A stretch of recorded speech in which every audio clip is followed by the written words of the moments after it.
The wind that October morning carried the smell of coming snow. Eleanor Voss walked the rutted wagon road west with her carpet bag clutched in one hand and her dead husband's cast iron skillet hanging from her belt like a weapon. Her boots, already worn through at the heels, kicked up dust with each step. Behind her lay the town of Bitter Creek, Montana Territory, and everything she'd lost. Ahead lay absolutely nothing except 20 more miles of empty grassland and the faint purple outline of mountains that looked like broken teeth against the sky. She'd been walking since dawn. It was nearly noon now, and her feet had gone numb 2 hours ago. The carpet bag wasn't heavy. There wasn't much left to carry. 2 dresses, both patched at the elbows. A hairbrush missing half its bristles. Her wedding photograph, cracked straight down the middle, and wrapped in a flour sack cloth, the small tin box containing what remained of Thomas after they'd burned his body because the ground was frozen too hard to dig. Eleanor shifted the bag to her other hand and kept walking. 3 days earlier, 2 men from the Territorial Bank had nailed a foreclosure notice to the door of her boarding house while she stood in the street watching. The house had been Thomas's. Well, the bank's really, but Thomas had been making payments for 11 years before the pneumonia took him. Without him, Eleanor had lasted exactly 47 days before the creditors came. She'd asked for more time. They'd laughed. One of them, a thin man with tobacco-stained teeth, had looked her up and down slowly and said, "Maybe you could work off the debt some other way, Mrs. Voss. I'm sure we could come to an arrangement." Eleanor had walked back inside, packed her bag, and left through the back door before sunrise. Now here she was, walking toward the only job nobody else would take. Black Hollow Ranch. Even the name sounded cursed. The day before, she'd been standing outside the general store trying to figure out where to sleep that night when she'd overheard 2 ranch hands talking. "Mercer's looking for another housekeeper," one said. "Good luck finding one. Nobody'll go out there, not after what happened to the last 3. "What happened to them?" "Nothing happened to them. That's the problem. They just couldn't take it. The man don't speak. The kids are half wild. The whole place feels like a tomb." Heard his wife died bad. Childbirth. Nearly 2 years back. Baby didn't make it either. They say Mercer just shut down after that. Won't let nobody close. Eleanor had listened from behind a stack of feed sacks, her heart beating faster. A job. Somewhere to go. Somewhere that wasn't the street. She'd found out later that afternoon that Gideon Mercer was offering room, board, and $7 a month for someone willing to cook and keep house. The ranch was isolated, 20 miles from town, accessible only by wagon road that turned to mud in spring and froze solid in winter. He had 7 children between the ages of 6 and 17. The oldest girl had been running the household since her mother died, and from what Eleanor gathered, the place was falling apart. "Don't go out there," the general store clerk had warned her. "That ranch eats women alive." "I've been eaten alive before," Eleanor had said. "At least this time I'll have a roof over my head while it happens." She'd left town the next morning before anyone could try to stop her. Now, as the sun climbed higher and the October wind cut through her threadbare coat, Eleanor wondered if she'd made a terrible mistake. But then again, what choice did she have? Behind her was nothing. Ahead was at least a chance at something. She kept walking. Around mid-afternoon, she spotted the first fence line. Barbed wire strung between weathered posts, stretching east and west as far as she could see. Beyond it, cattle grazed in scattered clusters across brown grass. In the distance, barely visible against the mountains, she could make out buildings. Black Hollow Ranch. Eleanor stopped walking and stood very still, staring at her destination. For just a moment, one brief, terrible moment, she wanted to turn around, run back to Bitter Creek, beg someone, anyone, for help, sleep in a church basement, clean floors, anything except walk toward that isolated collection of buildings that looked small and dark against the enormous sky. But there was nowhere to run back to. Eleanor adjusted her bag, straightened her shoulders, and kept walking toward the ranch. She reached the main gate an hour later. The entrance was marked by 2 tall posts, connected by a crossbeam with Black Hollow burned into the wood in rough letters. The gate itself hung crooked on broken hinges. Eleanor pushed through and continued up the long dirt track toward the main house. As she got closer, details emerged. The house was larger than she'd expected. 2 stories, wood frame construction, with a covered porch running the full width of the front. But the paint was peeling. Several shutters hung at odd angles. and one of the upstairs windows had been boarded over with raw planks. To the left stood a massive barn, its doors hanging open to reveal darkness inside. Beyond that were smaller outbuildings, a chicken coop, a smokehouse, a bunkhouse, and what looked like a workshop. The whole place had the exhausted, neglected look of something that had once been cared for but had been slowly dying for years. Eleanor walked up to the house and climbed the porch steps. Before she could knock, the front door opened. A teenage girl stood in the doorway, wiping her hands on a filthy apron. She was thin, too thin, with dark hair pulled back in a messy braid and eyes that looked decades older than her face. Her hands were red and cracked, and Eleanor noticed immediately the badly healed burn scars across her knuckles. "You the new housekeeper?" the girl asked. Her voice was flat, completely without hope. "I am," Eleanor said. "Eleanor Voss, Abigail Mercer." The girl didn't move from the doorway. "You can leave your bag there. Pa's in the barn. He'll want to see you before you settle in." "All right." Abigail's eyes traveled slowly down Eleanor's body and back up again. Eleanor had spent 34 years reading that particular look on people's faces. The quick assessment, the poorly hidden reaction, the way their expressions closed off just slightly. Too big, too heavy, too much. Eleanor was used to it.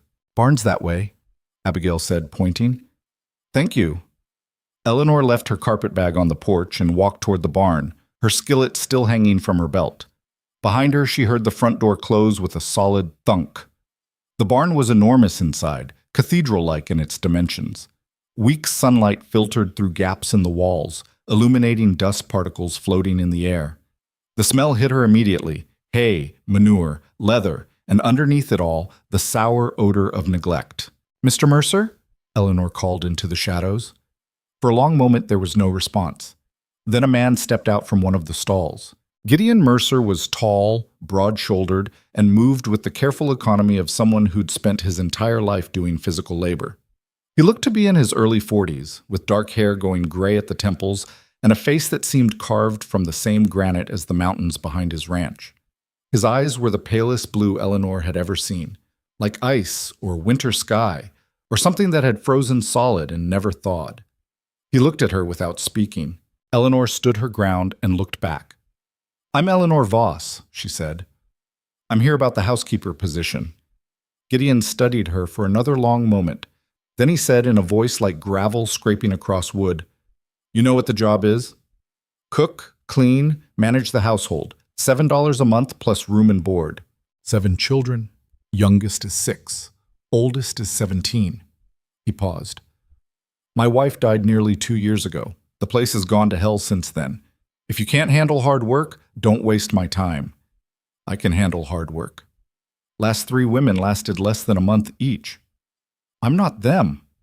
Gideon's pale eyes narrowed slightly. "Why'd you leave your last position?" Eleanor met his gaze directly. "My husband died. The bank took our property. I need work." "Any family?" "No." "Anyone who will come looking for you?" "No." Something flickered across Gideon's face. Not sympathy exactly, but perhaps recognition, the look of one lost person seeing another. "Room's upstairs, second door on the left," he said. "Kitchen's a disaster. Do what you can with it. Supper's at 6. Kids eat in the kitchen. I eat in my office." He turned back toward the stall. "Don't expect gratitude. Don't expect help. Do your job and stay out of the way." "Mr. Mercer," Eleanor said quietly. He stopped, but didn't turn around. "I don't expect anything," Eleanor said. "I stopped expecting things a long time ago." For a moment, Gideon stood completely still. Then he nodded once and disappeared into the shadows of the stall. Eleanor walked back to the house. Abigail was waiting on the porch, arms crossed. "Pa say you could stay." He did. "Then I'll show you to your room." She picked up Eleanor's carpet bag before Eleanor could reach for it. "Fair warning, this place is a wreck. We do our best, but there's only so much 2 people can manage." Eleanor followed the girl inside. The interior of the house was even worse than the outside. The front hallway was cluttered with boots, coats, tools, and what looked like a broken saddle. Dust covered every surface. The floorboards were scarred and stained. Through an open doorway to the right, Eleanor glimpsed a parlor with furniture shoved against the walls and children's toys scattered across the floor. Abigail led her down a narrow hallway toward the back of the house. "Kitchen's through there," she said, gesturing toward a doorway. "I'll show you after. Your room's upstairs." They climbed a steep staircase to the second floor. The hallway was dark and narrow, with doors leading off on both sides. Abigail opened the second door on the left. The room was small, barely large enough for the narrow bed, washstand, and single chair it contained. But it had a window overlooking the back pasture, and the roof appeared sound. "It's not much," Abigail said, setting the carpetbag on the bed. "It's fine," Eleanor said, and meant it. After 3 nights sleeping in a hay shed behind the livery stable, this room looked like a palace. Abigail hesitated in the doorway. "You really think you can manage this place?" Eleanor turned to look at the girl, this exhausted 15-year-old who'd been forced to become an adult too soon. "I can try." "They all say that," Abigail's voice was bitter. "Then they see what it's really like, and they're gone inside a week." "What's it really like?" Abigail laughed, a harsh, broken sound. "Come see the kitchen. Then you'll understand." Eleanor followed her back downstairs. The kitchen was a catastrophe. It was a large room, which should have made it pleasant to work in, but every surface was covered with grime, dirty dishes, or food in various stages of rot. The stove, a massive iron beast that dominated one wall, had a broken handle and was covered in grease. The table was scarred and sticky. The floor was filthy. The whole room smelled like spoiled milk and burned onions. Eleanor stood in the doorway and took it all in. "We try to keep up," Abigail said defensively, "but there's too much to do. I'm managing the house, watching the little ones, helping Pa with the books, cooking, cleaning." Her voice cracked. "I can't do it all." "You shouldn't have to," Eleanor said quietly. She walked into the kitchen, set her skillet on the cleanest section of counter she could find, and rolled up her sleeves. "Where do you keep the soap?" Abigail blinked. "You're starting now?" "No point waiting." Eleanor looked around. "I'll need hot water, soap, rags, and somewhere to dump dirty water. Can you help me with that, or do you need to be somewhere else?" For the first time, something that might have been hope flickered across Abigail's face. "I can help?" "Good. Then let's get started." They worked through the afternoon. Eleanor had Abigail start heating water while she began clearing the worst of the mess, throwing out rotted food, scraping dishes, organizing the chaos into something manageable. As they worked, children began appearing in the doorway. First came 2 boys who looked to be around 8 or 9, twins, identical right down to the suspicious scowls on their faces. "Who's she?" one of them demanded. "New housekeeper," Abigail said. "Mind your manners." "Last one ran off crying after Tommy put a snake in her bed," the other twin said. He looked at Eleanor with obvious challenge in his eyes. "You scared of snakes?" Eleanor didn't look up from the pot she was scrubbing. "Depends on the snake. Garden snake? No. Rattler? Yes. Small boys pretending to be tough? Not even a little." The twins glanced at each other, uncertain. A few minutes later, a younger boy, maybe 7 years old, peeked around the doorframe. He had dark hair like his father and the same careful, watchful eyes. "Can I have bread?" he asked quietly. "Kitchen's not open yet," Abigail started to say, but Eleanor interrupted. "There's bread in that basket. Take a piece, and one for your brother if he's hungry too." The boy darted in, grabbed 2 chunks of bread, and vanished. By the time Eleanor and Abigail had worked through the worst of the mess, 3 more children had appeared, 2 girls around 10 and 12, and a teenage boy who looked like a younger version of Gideon, all hard angles and wary silence. That must be Luke, Eleanor thought, the oldest son. He stood in the doorway for a full minute, just watching, before he spoke. "Pa know you're reorganizing his kitchen?" "I'm cleaning his kitchen," Eleanor said. "If he has a problem with that, he can come tell me himself." Luke's expression didn't change, but something shifted in his eyes. "Ma used to keep the flour in that cabinet." "Then that's where I'll keep it." He nodded once and left. As the sun began setting, Eleanor finally stepped back and surveyed the kitchen. It wasn't perfect, not even close, but it was clean. The stove was functional, the table was scrubbed, the floor no longer stuck to her boots. "We need supplies," Eleanor said, wiping her forehead with the back of her hand. "What do you have?" Abigail showed her the pantry. It was nearly empty. Some flour, a little salt, half a sack of potatoes, dried beans, and a few jars of preserves that looked questionable. "This is what you've been feeding 7 children?" Eleanor asked. "We make do." Abigail's voice was defensive again. "Pa gets supplies when he can, but it's 20 miles to town and he's busy with the ranch." "I'm not criticizing you," Eleanor said firmly. "I'm trying to understand what I have to work with." She stared at the nearly empty pantry and made a decision. "Can you make biscuits?" "Yes." "Good. Start on those. I'll see what I can do with these potatoes and beans." An hour later, Eleanor called the children to supper. They came slowly, suspiciously, filing into the kitchen like soldiers approaching a potential ambush. The twins sat as far from Eleanor as possible. The younger children huddled together at one end of the table. Luke took the seat closest to the door, as if ready to escape. Only Abigail seemed cautiously hopeful. Eleanor set plates in front of them, beans cooked with a bit of the questionable preserved pork she'd found in the smokehouse, fried potatoes, and Abigail's biscuits. It wasn't fancy. It wasn't even particularly good. But it was hot, it was filling, and it was the first real meal most of them had eaten in weeks. For a long moment, nobody moved. Then the youngest boy, the one who'd asked for bread earlier, picked up his spoon and took a bite. His eyes widened. "It's good," he whispered, like he couldn't quite believe it. That broke the dam. Within minutes, the children were eating like they'd been starving, and Eleanor realized with a cold feeling in her chest that they probably had been. Not dramatically, not obviously, but the slow, grinding hunger of not quite enough, day after day after day. She watched them eat and felt something fierce and protective rise up in her chest. These children needed her. This house needed her. And maybe, just maybe, she needed them too. As the meal ended and the children began clearing their plates, without being asked, Eleanor noticed, she saw movement in the hallway. Gideon stood in the shadows, just outside the kitchen door. Their eyes met.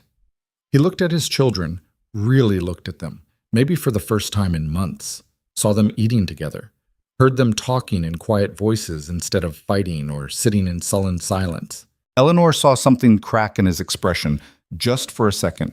Then he turned and walked away. But that night, for the first time in nearly 2 years, Gideon Mercer sat down at his own dinner table. He didn't speak, didn't smile, barely acknowledged anyone's presence. But he was there, and that was something. After the children had gone to bed, Eleanor finished cleaning the kitchen. Her back ached. Her hands were raw from scrubbing. Her feet screamed in protest every time she took a step. But the kitchen was warm. The children had full bellies, and she had a place to sleep that wasn't a hay shed. She was about to head upstairs when she noticed a small figure standing in the doorway. The littlest girl, the one Abigail had called Millie. 6 years old, with tangled blonde hair and enormous dark eyes that seemed to take up half her face. The child who supposedly hadn't spoken a full sentence since her mother died. Millie stood perfectly still, clutching something in her hands. "Hello," Eleanor said softly. "Can't sleep?" Millie didn't answer. Slowly, carefully, the little girl walked across the kitchen and held out what she'd been carrying. It was a piece of paper, rough brown wrapping paper, the kind used for packages. On it, someone had drawn a picture in charcoal. Eleanor took the paper and looked at it. The drawing was crude, the way all children's drawings are crude, but the meaning was clear. 7 small figures stood in a line, the Mercer children. Behind them, larger and broader, stood a figure that could only be their father. And in the center, with arms stretched wide like she was trying to gather everyone close, stood the largest figure of all. Eleanor. She looked up at Millie with tears burning in her eyes. The little girl was already backing toward the door, but before she disappeared, she whispered 2 words. "Thank you." Eleanor stood alone in the warm kitchen, holding a child's drawing, and cried for the first time since burying her husband. Not from grief, not from pain, but from something that felt dangerously close to hope. Outside, the Montana wind rattled the windows and carried the promise of winter. The ranch was still broken, the family still wounded, the future still uncertain. But Eleanor Voss had survived worse than this. She'd walked away from her entire life with nothing but a carpet bag and a skillet. She'd endured years of cruelty, mockery, and rejection. She'd buried her husband with her own hands. and she was still standing. Whatever Black Hollow Ranch threw at her, Eleanor would face it the same way she'd faced everything else, by refusing to disappear, refusing to break, and refusing to believe she didn't deserve to take up space in this world. The children might resist her. Gideon might ignore her. The work might be impossible. But Eleanor had made herself a promise the moment she walked through that crooked gate. She wasn't going anywhere. This ranch, this family, this new chance at life, she would fight for it with everything she had. And anyone who tried to take it from her would learn what every other person who'd underestimated Eleanor Voss had learned. A woman who's already lost everything is the most dangerous kind of woman there is, because she's got absolutely nothing left to lose. Eleanor woke before dawn to the sound of breaking glass downstairs. She was out of bed and moving before she was fully conscious, her bare feet hitting the cold floor hard enough to send pain shooting up her legs. She grabbed the cast iron skillet from where she'd left it on the chair and ran toward the stairs, her nightgown tangling around her ankles. In the kitchen, she found the twins standing in a pool of milk and shattered ceramic, staring at each other with identical expressions of panic. "It wasn't me," one of them said immediately. "He pushed me into the shelf," the other protested. "Did not." "Did too." Eleanor set the skillet down on the table with a heavy thunk that made both boys jump. "I don't care who did what. Clean it up. Now." "We don't got... You have rags under the sink and a bucket by the door. Get them. And if I hear another word out of either of you before this mess is cleaned up, you'll be scrubbing every floor in this house until your hands bleed." The twins stared at her. Eleanor stared back. They got the rags. 20 minutes later, with the mess cleaned and the twins dispatched to feed the chickens, Eleanor stood alone in the kitchen and realized her hands were shaking. Not from anger, from fear.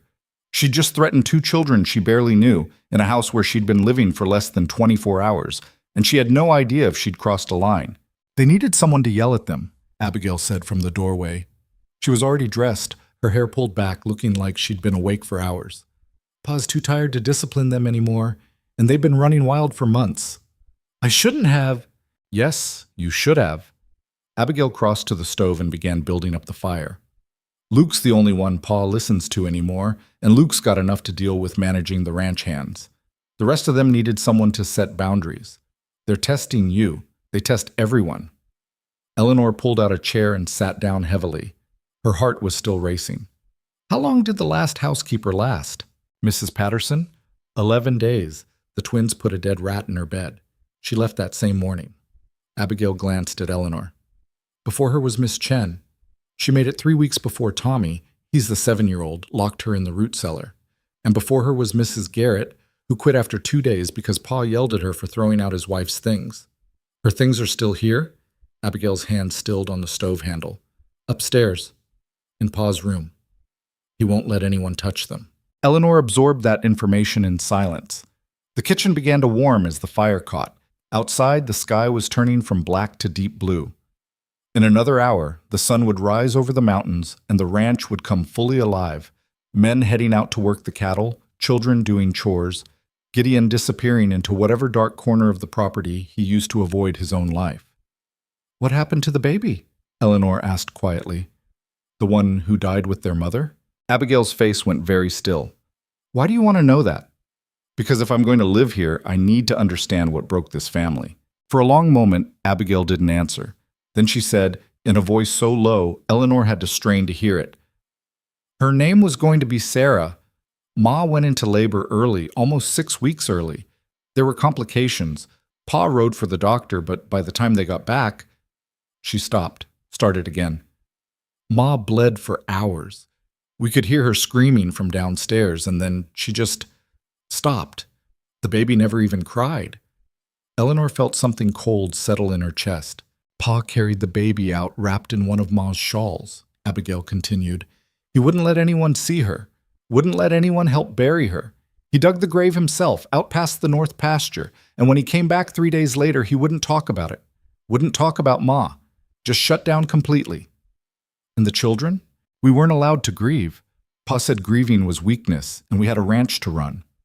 Abigail's voice had gone hard. "So we didn't grieve. We just kept going until we forgot how to be anything except broken. Before Eleanor could respond, footsteps sounded in the hallway and Luke appeared in the doorway. He was already dressed for work, his hat in his hand, and he looked exhausted. "Morning," he said shortly. "Coffee's almost ready," Abigail said. Luke grunted and sat down at the table. He didn't look at Eleanor, but she could feel him watching her from the corner of his eye. "Your pa up yet?" Eleanor asked. "Been up since 4. He's in the barn with the hands, planning the day." Luke accepted the cup of coffee Abigail handed him and drank half of it in one long swallow. "We're moving the cattle to the south pasture today. Winter's coming early this year." "You need help with breakfast?" Eleanor asked Abigail. "I can manage." But Eleanor stood anyway and began pulling out supplies. Together, they made oatmeal, fried eggs, and biscuits left over from the night before. As they worked, more children filtered into the kitchen. First Tommy, then the 2 girls Eleanor had seen yesterday, then finally little Millie, who slipped into her chair without making a sound. The twins were the last to arrive, looking sullen and wet from their work in the chicken coop. "Eggs are gathered," one of them muttered. "Did you close the gate?" Abigail asked. "Yes." "Both latches?" A pause. "I'll go check." He disappeared back outside. Breakfast was a chaotic affair. The children argued over who got the largest portion, someone spilled milk, Tommy tried to feed his eggs to the dog under the table, and the twins got into a shoving match that Eleanor had to break up by physically separating them. Through it all, Gideon never appeared. "Does your father eat breakfast?" Eleanor asked Luke. "Not usually. He takes coffee and works through until lunch." "That's not healthy." Luke's expression didn't change. "You want to tell him that? Be my guest. Last woman who tried to tell Pa what to do got run off the property inside an hour." Eleanor filed that information away and said nothing. After breakfast, the children scattered to their chores and Eleanor finally got a chance to truly explore the house. What she found made her stomach sink. Every room was filthy. Dust covered the furniture. Cobwebs hung in the corners. Upstairs, the children's bedrooms were disaster areas, clothes piled on floors, broken toys shoved under beds, windows so dirty they barely let in light. But the worst was Gideon's room. Eleanor stood in the doorway and stared. The bed was unmade, the sheets gray with dirt. But on the dresser, arranged carefully as a shrine, were a woman's belongings. A hairbrush, a hand mirror, a cameo brooch, a blue dress laid out across a chair like someone might come back and wear it at any moment. And on the nightstand, a photograph in a silver frame. Eleanor picked it up. The woman in the photograph was beautiful. Delicate features, dark hair, a quiet smile. She sat in a chair with a baby on her lap and a younger Gideon standing behind her, his hand on her shoulder. They looked happy, complete. Eleanor set the photograph down carefully and backed out of the room. She spent the rest of the morning cleaning, starting with the parlor and working her way through the downstairs. It was hard, physical work that made her back ache and her hands crack, but Eleanor welcomed it. Work was something she understood. Work was something she could control. Around noon, she heard horses outside. Through the window, she saw Luke and 2 ranch hands riding toward the barn. A few minutes later, Gideon emerged from one of the outbuildings and met them. They stood talking for several minutes, Gideon's posture rigid, his gestures sharp. Even from a distance, Eleanor could see the anger in his movements. Luke said something. Gideon's response was clearly sharp enough to make the boy flinch. Then Gideon turned and walked away, leaving Luke standing alone in the yard. Eleanor watched this young man stand there for a long moment before he slowly removed his hat, wiped his face, and put the hat back on. Then he walked toward the house. He came through the kitchen door looking 10 years older than he had at breakfast. "Your father give you trouble?" Eleanor asked quietly. Luke looked at her with those cold blue eyes that were so like Gideon's. "Pa gives everyone trouble. It's what he does best." "What happened?" "We lost 6 head of cattle. Fence was cut on the east pasture. Could be rustlers, could be wolves, could be they just wandered off through a weak point. Pa doesn't care about the reason. He just wants someone to blame. And he blamed you." "He blames everyone." Luke crossed to the pump and filled a glass with water. "You got any lunch ready? I need to eat and get back out there." Eleanor made him sandwiches from the leftover biscuits and some preserved meat she'd found in the smokehouse. While he ate, Abigail came in from hanging laundry. "Pa's in a mood," she observed, seeing Luke's face. "When isn't he?" Luke finished his sandwich and stood. "I'll be out with the cattle until dark. Don't wait supper for me." After he left, Abigail sighed. "It's getting worse. Pa used to be hard, but he was fair. Now he's just mean, like he's angry at the whole world for still existing." "People grieve in different ways," Eleanor said carefully. "It's been almost 2 years. At some point, grief becomes an excuse." Abigail's voice was bitter. "Ma wouldn't have wanted this. She would have hated seeing us like this." Before Eleanor could respond, someone knocked on the front door. Both women looked at each other. "We're not expecting anyone," Abigail said slowly. Eleanor wiped her hands on her apron and went to answer it. A woman stood on the porch. She was perhaps 50, expensively dressed in a burgundy traveling suit with a hat that probably cost more than Eleanor had earned in a year. Behind her stood a man in a dark coat, watching the yard with sharp eyes. "You must be the new housekeeper," the woman said. Her voice was cultured, smooth, completely out of place on this rough Montana ranch. "I'm Vivian Harrow. I own the bank in town, among other things. May I come in?" Every instinct Eleanor had screamed warning. "Mrs. Mercer isn't receiving visitors," she said carefully. "Mrs. Mercer has been dead for nearly 2 years, dear." Vivian's smile didn't reach her eyes.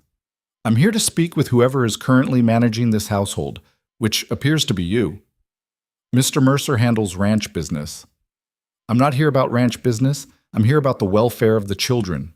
Vivian glanced past Eleanor into the house. "May I come in, or shall we discuss this on the porch where the entire valley can see?" Eleanor stepped aside. Vivian swept into the house with the confidence of someone who owned everything she touched. The man followed silently behind her, taking up a position by the door. "Tea would be lovely," Vivian said, removing her gloves. "We don't have tea." "Coffee, then." Eleanor led her to the kitchen, where Abigail stood frozen by the sink. "Abigail, darling," Vivian said warmly. "You're looking well. How are your hands? Those burns healing properly?" Abigail tucked her scarred hands behind her back. "Fine, ma'am." "Good, good." Vivian sat at the table like she owned it. "Now then, I'll be direct. I've heard about your situation here, and I'm concerned." "We're managing," Eleanor said, pouring coffee she didn't want to serve. "Are you?" 7 children, an isolated ranch, a father who's barely present, and a succession of housekeepers who never last more than a few weeks. That doesn't sound like managing to me. That sounds like a family in crisis. "With respect, ma'am, that's not your concern." Vivian's eyes narrowed fractionally. "Everything in this valley is my concern. I hold the mortgage on this ranch. I employ half the men in town. I fund the school, the church, the doctor's salary. When a family is struggling, especially a family with children, it becomes my responsibility to ensure their welfare." "The children are fine," Abigail said quietly. "Are they?" "You're 15 years old running a household that would challenge a grown woman. Your father is drowning in debt and grief. Your older brother is working himself to death. And your younger siblings," Vivian paused delicately. "Well, I've heard stories about their behavior in town." Eleanor set the coffee cup down in front of Vivian harder than necessary. "What exactly do you want, Mrs. Harrow?" "I want to help." Vivian sipped her coffee, made a slight face at the taste, but continued. "I have connections, resources. I could arrange for the younger children to attend a very good boarding school in Denver. The older ones could be placed in situations where they'd learn useful trades. Abigail could come work in my household, where she'd be properly cared for and educated." "No," Abigail said immediately. "Think about it, dear. A warm home, regular meals, proper medical care for those hands." I said no. Vivian's expression hardened slightly. "And you, Mrs. Voss, how long do you think you'll last here? A month? 2? Eventually you'll leave, just like all the others, and these children will be right back where they started." "I'm not leaving," Eleanor said. "Everyone says that." Vivian stood, pulling her gloves back on. "But reality has a way of wearing down even the most determined intentions. This ranch is failing. Mr. Mercer owes my bank $4,000, and the payment is due in 6 weeks. If he can't pay, and he can't, the bank will foreclose. These children will lose their home anyway." Eleanor felt ice in her veins. He never mentioned debt. Men rarely do, especially to hired help. Vivian moved toward the door, her bodyguard following. "When the foreclosure comes, those children will need somewhere to go. My offer stands. Better to make the transition now, on their terms, than to wait for the bank to force it. She paused in the doorway and looked directly at Eleanor. You seem like a practical woman, Mrs. Voss. Think practically about this. You can't save a family that's already drowning. All you can do is go down with them. After Vivian left, Eleanor and Abigail stood in the kitchen in silence. Finally, Abigail whispered, Is it true? About the debt? I don't know, but we're going to find out. Eleanor marched out to the barn and found Gideon in one of the stalls repairing a broken harness. We need to talk, she said. Gideon didn't look up. I'm busy. I don't care. Vivian Harrow was just here. That got his attention. His head snapped up, eyes hard. What did she want? To offer her help. To take your children away. To let me know that you owe her bank $4,000 and the ranch is about to be foreclosed on. Eleanor crossed her arms. Is it true? Gideon's jaw worked. That's none of your business. The hell it isn't. I'm living here. I'm caring for your children. If this place is about to be seized by the bank, I deserve to know. So you can run off like everyone else? So I can figure out how to help. Gideon laughed, a bitter, ugly sound. You can't help. Nobody can help. When my wife died, the medical bills nearly bankrupted us. The ranch was already struggling. I had to borrow to keep us afloat through the winter. Then I had to borrow more. Now I'm buried so deep there's no way out. How much do you owe? $4,200. Payments due December 1st. I've got maybe $800 saved. Even if I sell every head of cattle I own, I'd still come up short. Eleanor did the math in her head and felt her stomach drop. It was impossible. There was no way to raise that much money in 6 weeks. Why didn't you tell anyone? What's the point? Telling people doesn't change the numbers. Gideon went back to the harness, his movements sharp. I've been trying to figure a way out for 18 months. There isn't one. Come December, the bank takes the ranch, and my children lose the only home they've ever known. And you're just giving up? Gideon's hand stilled. When he looked at her, his eyes were dead. I gave up the day I buried my wife and daughter. Everything since then has just been going through the motions. Eleanor stared at this broken man and felt anger rising in her chest. Not at him, but at the unfairness of it all. At a world that could take everything from someone and then demand even more. Your children deserve better than a father who's already quit, she said quietly. My children deserve a lot of things they're not going to get. Then fight for them. Find a way. There is no way. Eleanor turned and walked out of the barn before she said something she'd regret. That night, she barely slept. She lay in the small bed in her small room and stared at the ceiling, thinking about 7 children who were about to lose everything. About a man so buried in grief he couldn't see past his own pain. About a woman named Vivian Harrow who clearly wanted this ranch for reasons that had nothing to do with helping anyone. By morning, Eleanor had made a decision. She found Luke before breakfast, out by the corral. I need to go into town, she said. Can you drive me? Luke looked suspicious. Why? Because I need to understand exactly what we're up against, and I can't do that from here. Pa know you're going? Your pa doesn't need to know everything I do. Something that might have been respect flickered across Luke's face. Town's 20 miles. We'd need to leave now to be back before dark. Then let's go. They took the wagon, with Luke driving and Eleanor sitting beside him. The road was rough, rutted from spring rains and summer wagon traffic, and the journey took nearly 3 hours. Luke didn't talk much, but about halfway to town he said, You're different from the others. The other housekeepers? Yeah, they came wanting to help. You came like you had nowhere else to go. Eleanor glanced at him. Does that bother you? No. Makes you less likely to leave when things get hard. He paused. You really think you can do something about the debt? I don't know, but I have to try. Why? You barely know us. Eleanor watched the road ahead, the mountains rising in the distance, the vast empty spaces that made up this territory. Because I've been where you are, losing everything, having nowhere to go, feeling like the world doesn't care if you live or die. She looked at Luke. Someone should have helped me then. They didn't. Maybe I can be different. Luke was quiet for a long time. Then he said, very softly, Ma would have liked you. They reached town around noon. Bitter Creek was smaller than Eleanor remembered. One main street with maybe 20 buildings, most of them wood-frame construction showing their age. The largest building bore a sign reading Harrow Bank and Trust. I'll be about an hour, Eleanor told Luke. "Wait here." She walked into the bank with her heart hammering. Inside, everything was polished wood and brass fixtures designed to impress. A young clerk looked up from his desk. "Can I help you, ma'am?" "I need to speak with someone about the Mercer Ranch account." The clerk's expression shifted. "I'm afraid that information is confidential." "I'm the housekeeper at Black Hollow Ranch. I need to understand the payment terms."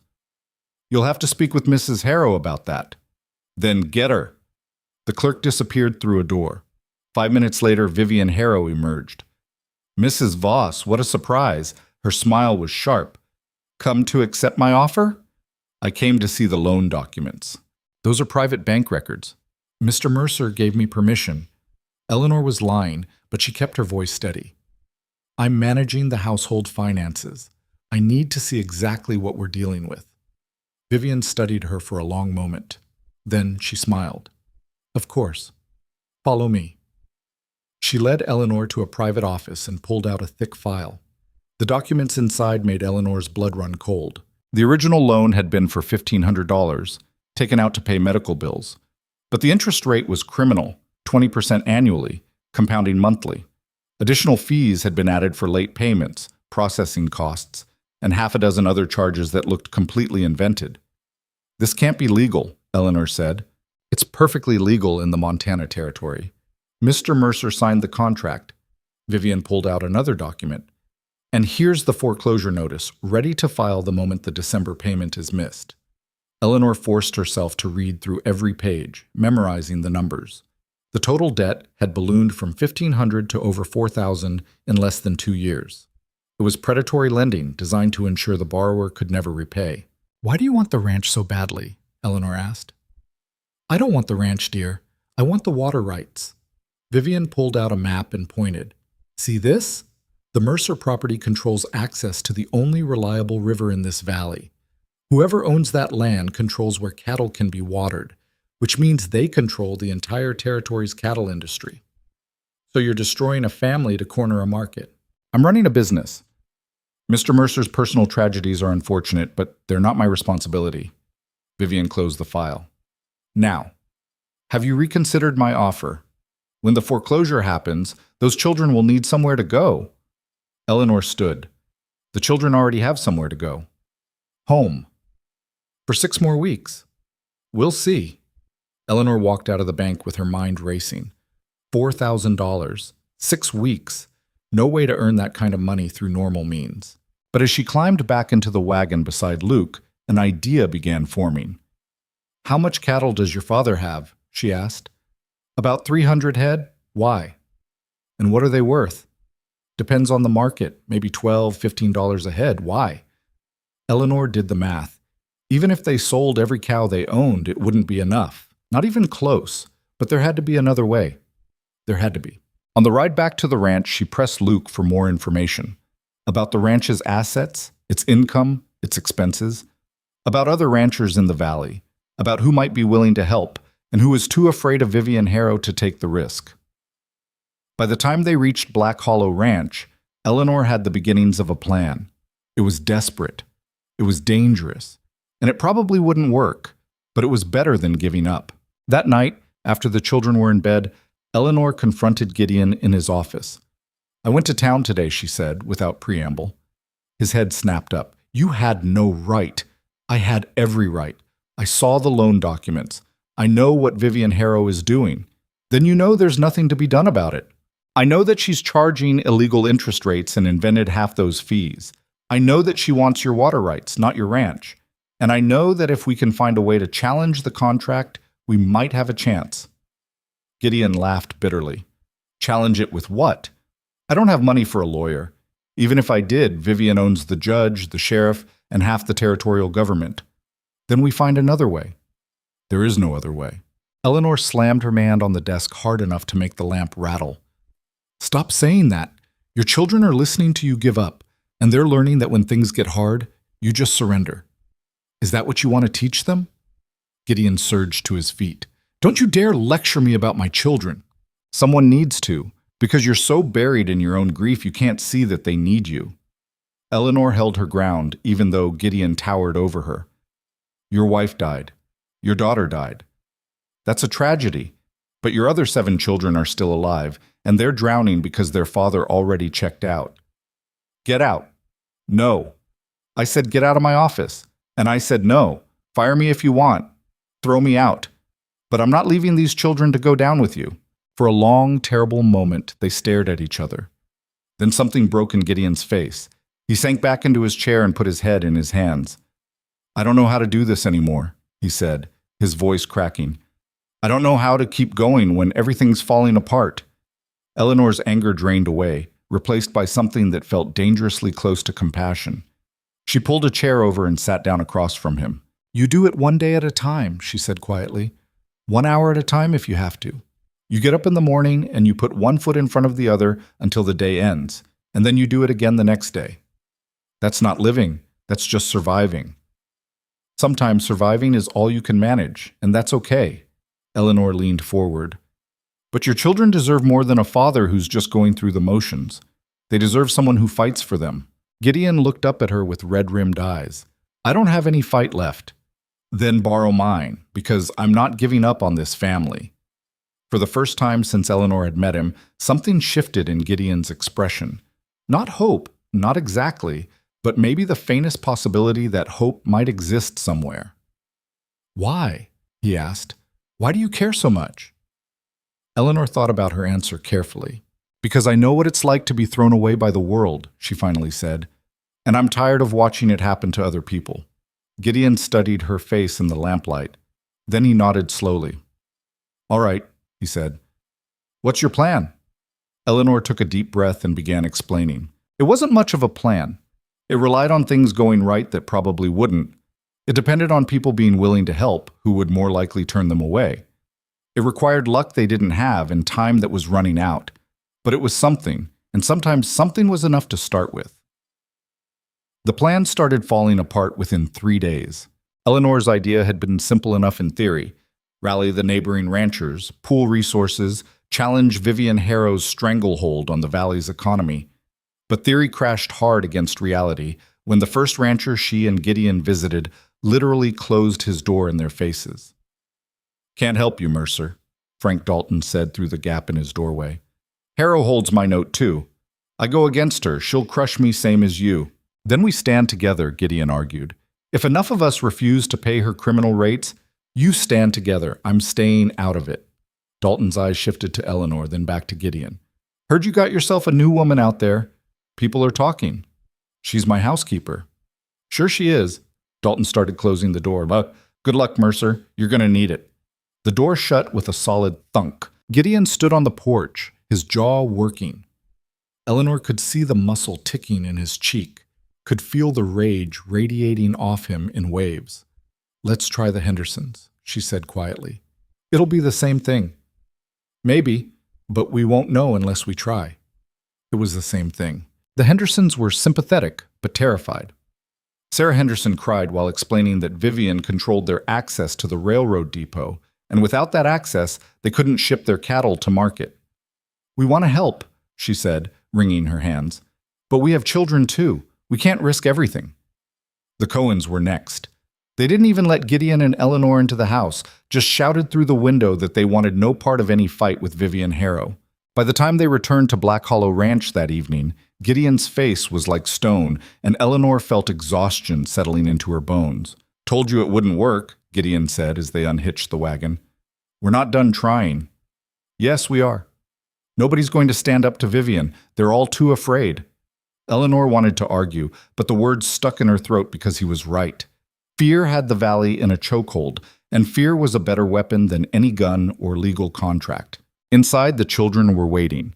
Luke stood by the kitchen table, his face grim. Pa, we got a problem. What now? The general store in town won't sell to us anymore. I tried to get flour and they turned me away, said our credit's no good. Abigail looked up from the stove. We're almost out of everything. I can make what we have last maybe another week if I ration carefully. She's cutting off our supplies, Eleanor said. Vivian's making her move. Gideon slammed his fist against the door frame hard enough to make the twins jump. I'll ride into town tomorrow, and what? Eleanor interrupted. Yell at the store clerk? Threaten Vivian? That's exactly what she wants. She's trying to make you lose control so she has an excuse to call in the note early. So what do you suggest? We just sit here and starve? No, we find another way to get supplies. There is no other way? The general store is the only... There's a trading post 40 miles east, Luke said quietly, near the mining camps. They don't know us there. Gideon turned to look at his son. That's 2 days round trip. We can't spare the time with winter coming. We can't spare the time not to, Luke shot back, unless you want to watch the little ones go hungry. Father and son stared at each other across the kitchen. Eleanor saw years of tension crackling between them, all the things Gideon had put on Luke's shoulders, all the weight a 17-year-old boy shouldn't have to carry. Finally, Gideon said, "Take the wagon. Take enough money for a month's supplies. And take Eleanor with you." Luke's eyebrows rose. Why her? Because she knows how to stretch $1 better than you do, and because I don't trust you not to spend it all on ammunition and whiskey. I don't drink. Yet. Gideon's voice was heavy with bitterness. Get going before dawn, and be careful. Those mining camps are rough. That night, Eleanor lay awake in her small room, listening to the wind rattle the windows and trying not to think about how spectacularly her plan had failed. No allies. No support. No way forward except putting one foot in front of the other and hoping they didn't fall off a cliff. She must have eventually slept, because the next thing she knew, someone was shaking her shoulder. "Mrs. Voss, it's time." Eleanor opened her eyes to find Luke standing beside her bed, lantern in hand. Outside the window, the sky was still black. "What time is it?" she mumbled. 4:30. We need to leave before the road gets busy." Eleanor dragged herself out of bed, dressed quickly in the dark, and met Luke downstairs. He'd already hitched the wagon and loaded it with empty crates for supplies. In the kitchen, Abigail had laid out bread, cheese, and cold meat for their journey. "Be safe," the girl said, handing Eleanor a cloth-wrapped bundle. "And watch out for Luke. He thinks he's tougher than he is." "I can hear you," Luke called from outside. Abigail almost smiled. They left as the first gray light was touching the mountains. The road east was rougher than the one to Bitter Creek, barely more than wagon ruts cutting through scrubland. Luke drove in silence for the first hour, his face unreadable in the early morning light. Finally, Eleanor said, "You're angry at your father." Luke's hands tightened on the reins. "I'm always angry at him." "Why?" "Because he quit. After Ma died, he just quit being a father, quit being a rancher, quit being anything except a ghost walking around in a body." Luke's voice was rough. "I've been running that ranch for 2 years. Me. I'm 17 years old and I'm managing cattle operations, supervising ranch hands, making decisions that could bankrupt us. And he just lets me do it because he can't be bothered to care anymore. He's grieving. So am I. So is Abigail. So are all of us." Luke wiped his face roughly. "But we don't get to quit. We don't get to check out and leave everyone else to pick up the pieces. We just have to keep going." Eleanor had no answer for that because he was right. They rode in silence for another hour before Luke spoke again. "Why are you really helping us?" "I told you." "No, I mean really. You could walk away anytime, get a job somewhere else, somewhere that's not falling apart." He glanced at her. "So why stay?" Eleanor watched the empty landscape roll past. "You know what it's like to be invisible?" "What?" "To walk into a room and watch people's eyes slide right past you like you don't exist. To speak and have nobody hear. To need help and have everyone look the other way." She paused. "I've been invisible my whole life, too big, too poor, too unmarried, too widowed, too something, and I'm tired of being invisible." "You're not invisible to us."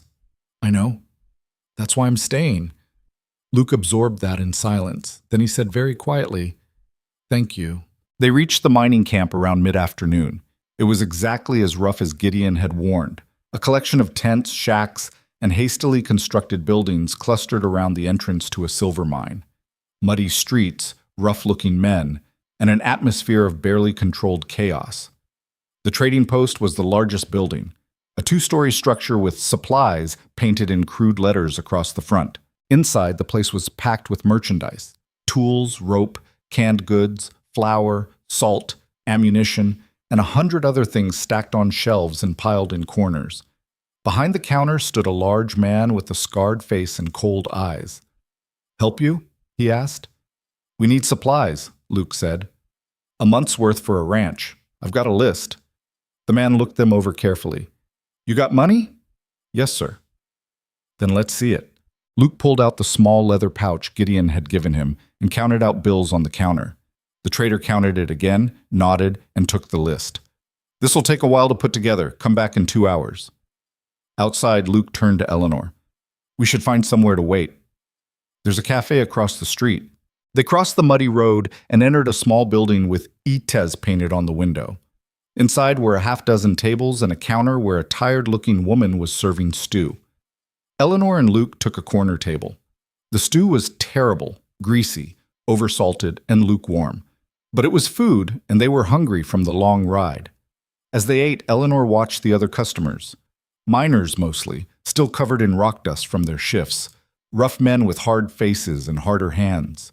One of them kept looking at her. He was sitting at the bar, a big man with a broken nose and eyes that made Eleanor's skin crawl. He'd been staring at her since they walked in, and now he pushed away from the counter and walked toward their table. Luke tensed immediately. You're a long way from home, lady, the man said. His breath smelled like whiskey. Pretty thing like you shouldn't be in a place like this. Eleanor met his eyes. We're just here for supplies. That's so. The man leaned closer. You looking for work? The saloon down the street is always hiring. A woman with your proportions could make good money there. Luke shot to his feet. Back off. Easy, boy. I'm just talking to the lady. The lady's not interested. Now step back. The man's eyes narrowed. You telling me what to do? The cafe went quiet. Eleanor could feel everyone watching. I'm asking you to leave us alone, Luke said. His voice was steady, but Eleanor could see his hand drifting toward his belt where he'd tucked a knife that morning. Luke, Eleanor said quietly, sit down. But sit down. Luke sat, but kept his eyes on the man. Eleanor stood and looked directly at their harasser. Thank you for your concern about my employment prospects, but I'm quite satisfied with my current position. Now, if you'll excuse us, we'd like to finish our meal in peace. The man blinked, thrown by her formal tone and complete lack of fear. For a moment, Eleanor thought he might push it further. Then someone at the bar called, Leave them alone, Jake. They're not bothering anyone. Jake glared at Eleanor for another few seconds, then turned and walked back to the bar, muttering under his breath. Eleanor sat down and picked up her spoon like nothing had happened. Luke stared at her. How did you do that? Do what? Stand up to him like that. You weren't even scared.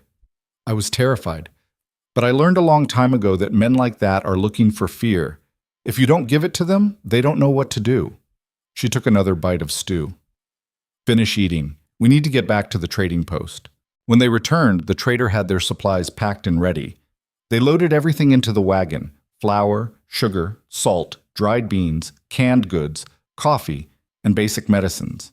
It took both of them working together to get everything secured. You folks be careful heading back, the trader said as Luke paid. Road's not safe after dark. A lot of desperate men between here and civilization. We'll be fine, Luke said. They weren't fine. They made it about 10 miles before the sun started setting, and Eleanor realized they had a problem. We're not going to make it back tonight, she said. Luke looked at the darkening sky. No, we'll have to camp somewhere.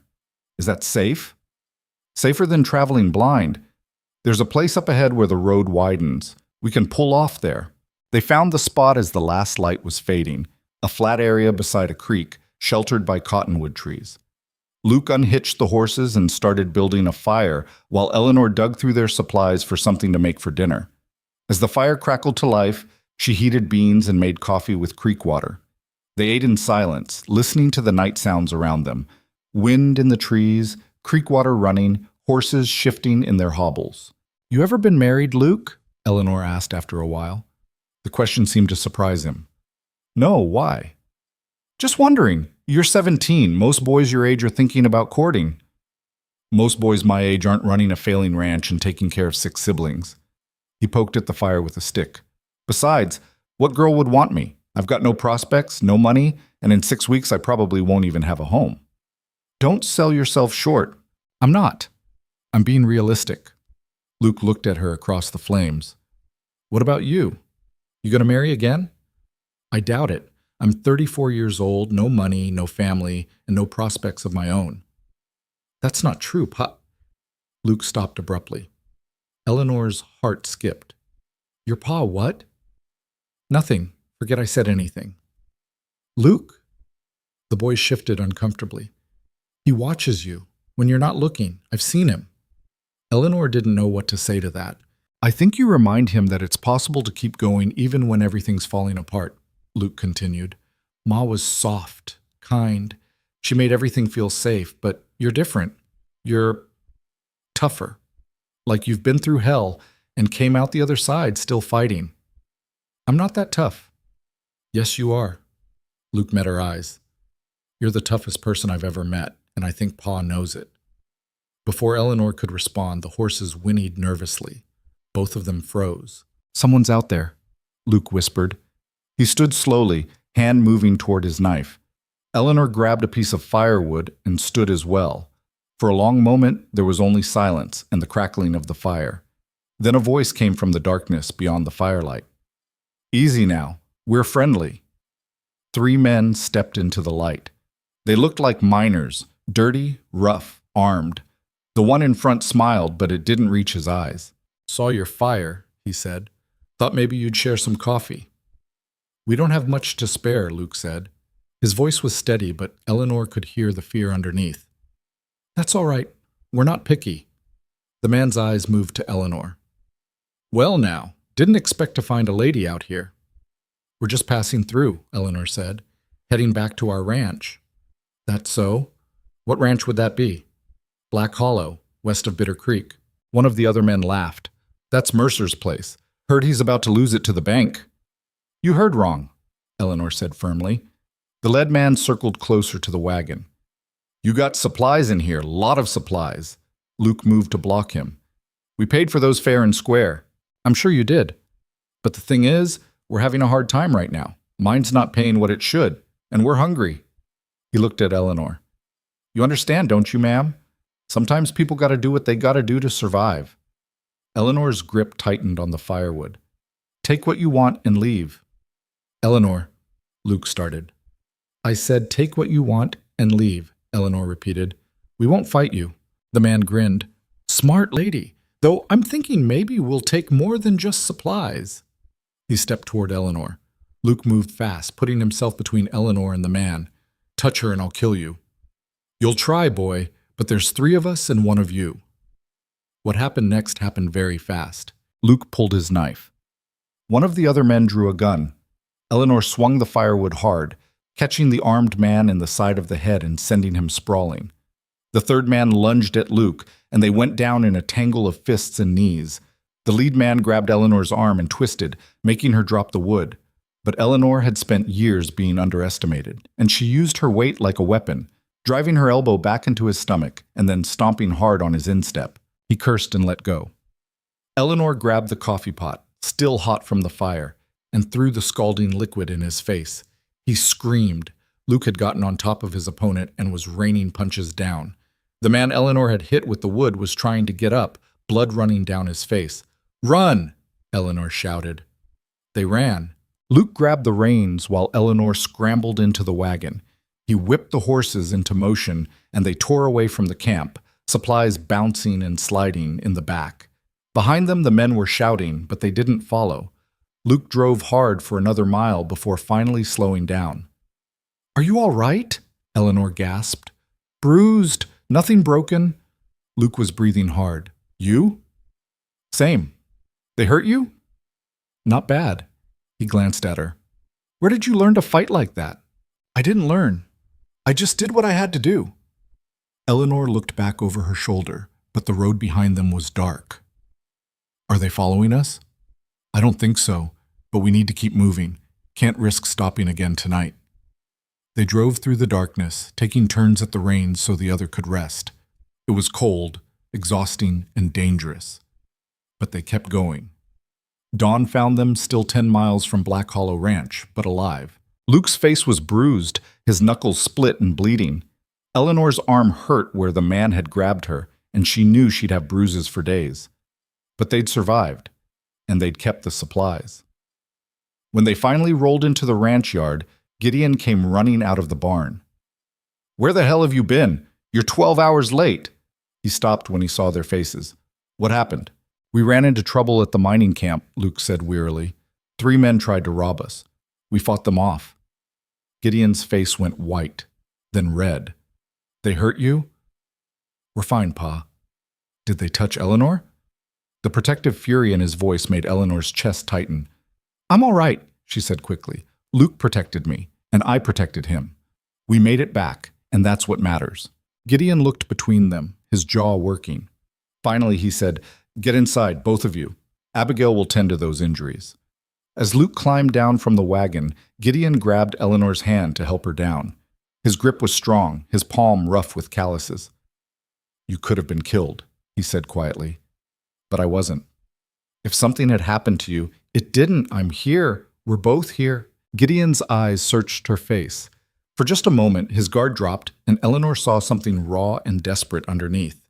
Then he let go of her hand and stepped back. "Get inside," he said again, his voice rough. "I'll unload the wagon."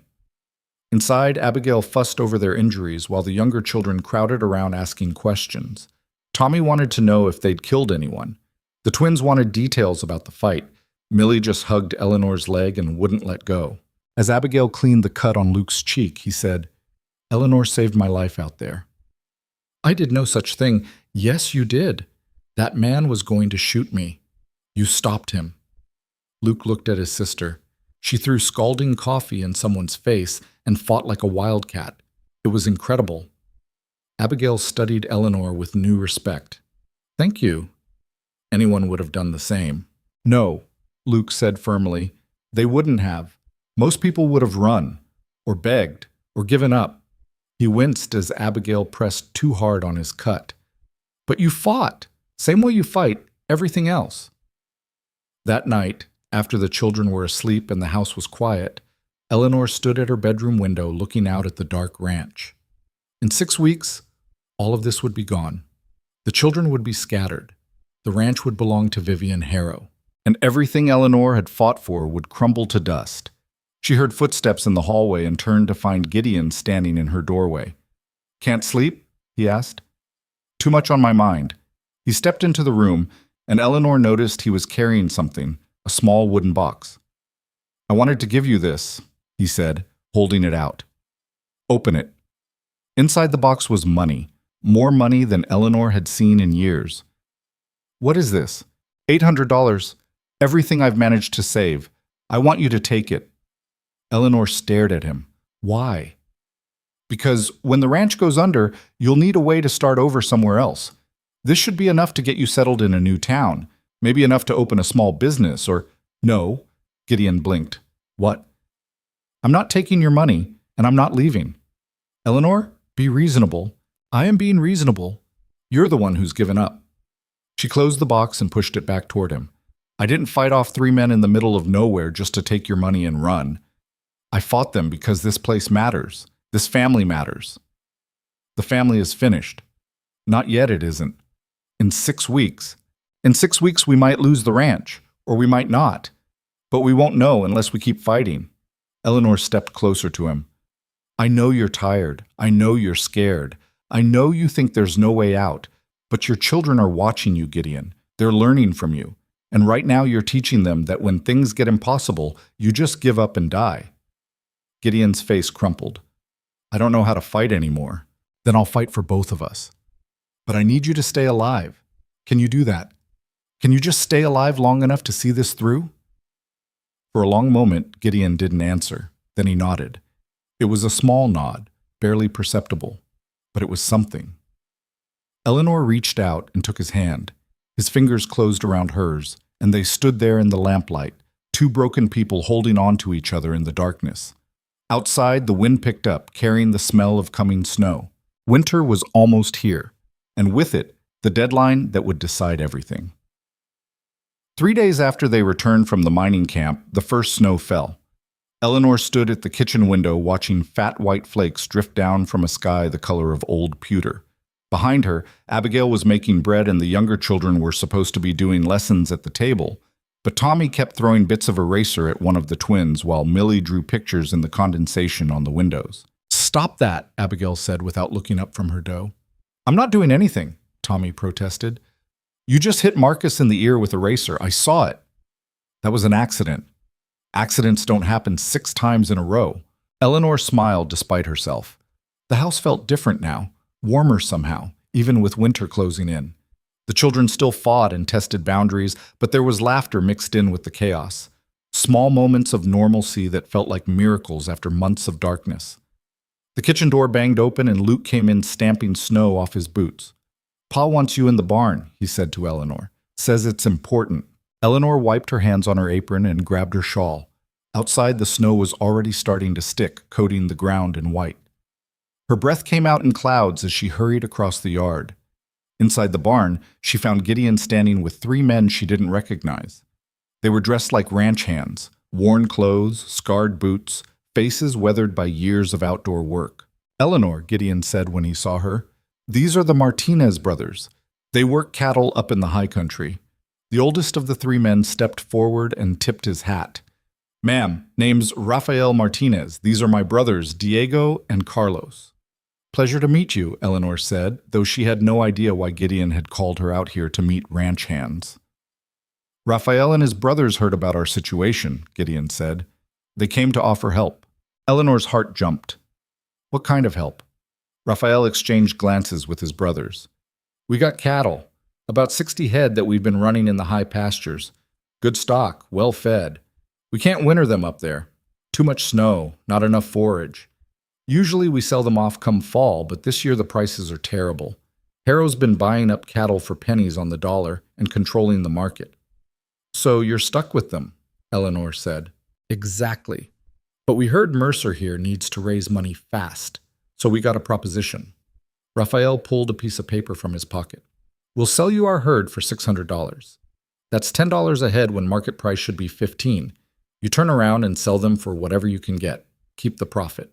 Eleanor's mind raced through the math. 60 head at even $12 each would bring in $720.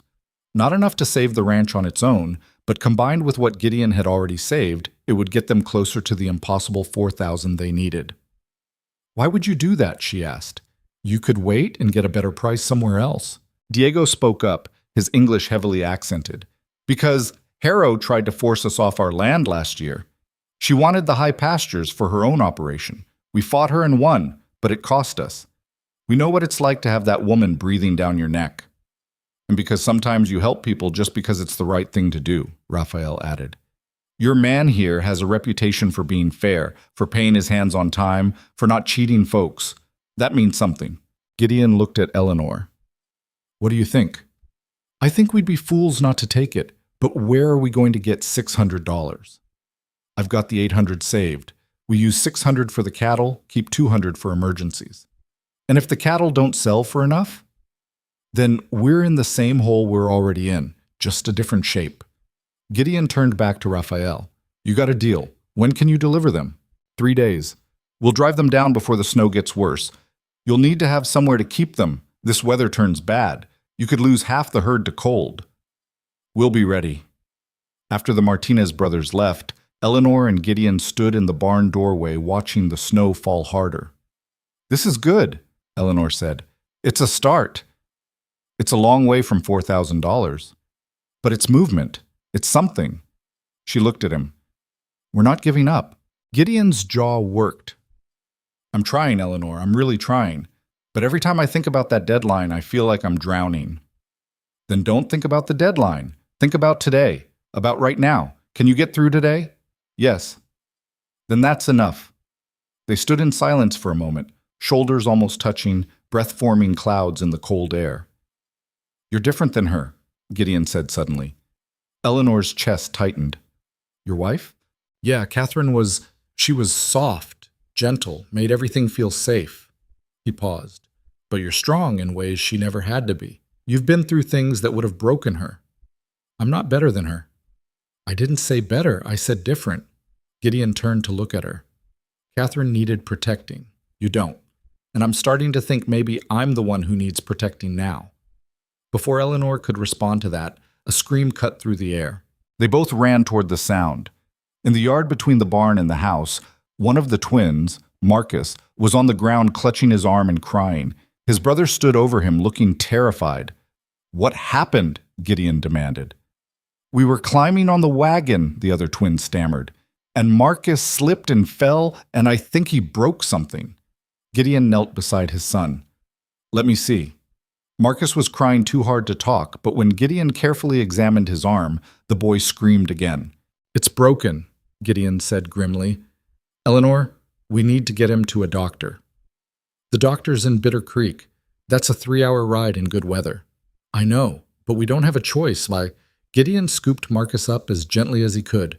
"Luke, get the wagon hitched. Abigail, get blankets." The household exploded into controlled chaos. 10 minutes later, Gideon and Eleanor were in the wagon with Marcus bundled between them, racing toward town through increasingly heavy snow. The boy had stopped screaming but was whimpering quietly, his face gray with pain. "Hold on, son," Gideon kept saying. "Just hold on." The 3-hour journey took nearly 4 because the road was slick with snow and ice. By the time they reached Bitter Creek, Marcus had passed out from the pain and Eleanor's hands were numb from cold despite her gloves. The doctor's office was a small building near the center of town. Gideon carried Marcus inside while Eleanor followed. Dr. Hendricks was a thin, nervous-looking man who jumped when they burst through his door. "Good heavens, what?" "Broken arm," Gideon said. "Fix it." The doctor took one look at Marcus and gestured toward an examination table. "Lay him down, gently." As Dr. Hendricks examined the break, his expression grew more worried. "This is bad. The bone's fractured in 2 places. I'll need to set it properly, or it won't heal right." "Then set it," Gideon said. "It's going to hurt, a lot. I'll need to give him laudanum first." The doctor hesitated. "That'll be extra." "I don't care about the cost, just fix my son." While Dr. Hendricks worked, Eleanor stepped outside to give them space. The snow had stopped, but the sky was still dark and threatening. The main street of Bitter Creek was nearly empty, most people having gone inside to escape the cold. That's when she saw Vivian Harrow's carriage pull up in front of the bank. Vivian stepped out, elegant even in winter clothes, and paused when she saw Eleanor standing on the doctor's porch. For a moment, their eyes met across the snowy street. Then Vivian walked directly toward her. "Mrs. Voss, what brings you to town?" "One of the children was injured. The doctor's setting a broken arm." "How unfortunate." Vivian's expression showed no real sympathy. "I trust Mr. Mercer can afford the medical expenses. Dr. Hendricks charges quite handsomely for his services." "We'll manage." "Will you?" Vivian pulled her cloak tighter against the cold. "I've been hearing interesting things about your little household. Apparently you and Mr. Mercer took quite a trip to the mining camps last week, and now you're driving injured children through snowstorms. People are starting to talk." Eleanor's hands clenched. "Let them talk." "Oh, I intend to. You see, there are certain proprieties that must be maintained. A widowed woman living alone with a widowed man. No chaperone, no family ties. It looks inappropriate. Scandalous, even. I'm his housekeeper." "Are you? Because from where I'm standing, it looks like much more than that." Vivian's smile was razor sharp. "I wonder what the territorial court would think if someone raised concerns about the children's welfare. A father drowning in debt, a woman of questionable reputation managing his household. Why, they might decide the children would be better off in more stable situations." Eleanor felt ice in her veins. "You wouldn't." "I absolutely would. In fact, I've already had a conversation with Judge Morrison about it. He agrees that the situation bears watching." Vivian stepped closer. "You have until December 1st, Mrs. Voss. When that payment comes due and Mr. Mercer can't pay, the bank will take the ranch, and then I'll ensure those children are removed from his custody for their own safety." "They're his children, and they deserve better than a father who can't provide for them and a housekeeper who's playing house with their lives." Vivian turned to leave, then paused. "Oh, and Dr. Hendricks? His contract requires him to report unpaid medical bills to the bank. Since Mr. Mercer is already in arrears, this little incident will just add to his debt. Have a pleasant evening, Mrs. Voss." She walked away, leaving Eleanor shaking with rage and fear. When Gideon emerged from the doctor's office an hour later with Marcus's arm in a splint, he took one look at Eleanor's face and said, "What happened?" "Vivian was here. She threatened to have the children taken away when the ranch forecloses." Gideon's face went white, then red. She can't do that. She can if she gets a judge to agree that you're an unfit father, and apparently she's already talking to Judge Morrison about it. That bastard's in her pocket. He'll do whatever she tells him. Gideon looked down at Marcus, who was groggy from laudanum and leaning against his father's chest. We can't let her take them. I'll kill her first. No, we'll find another way. There is no other way. There's always another way. Eleanor grabbed his arm. But we need to be smart about this. Flying off and threatening Vivian will just give her more ammunition. They loaded Marcus into the wagon and started the long drive back to the ranch. The boy slept most of the way, cushioned between Eleanor and Gideon on blankets. As they rode through the darkness, Gideon said quietly, I can't lose them, Eleanor. I've lost too much already. If she takes my children, she won't. You can't promise that. No, but I can promise that I'll fight with everything I have to stop it. Eleanor looked at him in the dim moonlight. We've got 4 weeks. 4 weeks to raise enough money to pay off that loan and make sure she has no legal grounds to take the children. Can you hold yourself together for 4 weeks? I don't know. Then fake it. Fake being okay. Fake being strong. Fake it until it becomes real again. Gideon was quiet for a long time. Then he said, You're the strongest person I've ever met. I'm not strong. I'm just too stubborn to quit. That's the same thing. When they got back to the ranch, Abigail was waiting on the porch. Is he all right? Broken arm, set and splinted. He'll heal. Gideon carried Marcus inside. But we've got bigger problems. He explained about Vivian's threats while Abigail made coffee, and Eleanor checked on the younger children who were already asleep. She can't take us, Abigail said, her voice shaking. Can she? We're family. We belong together. Family doesn't matter if a judge decides your father can't provide for you, Eleanor said gently. But we're not going to let it get that far.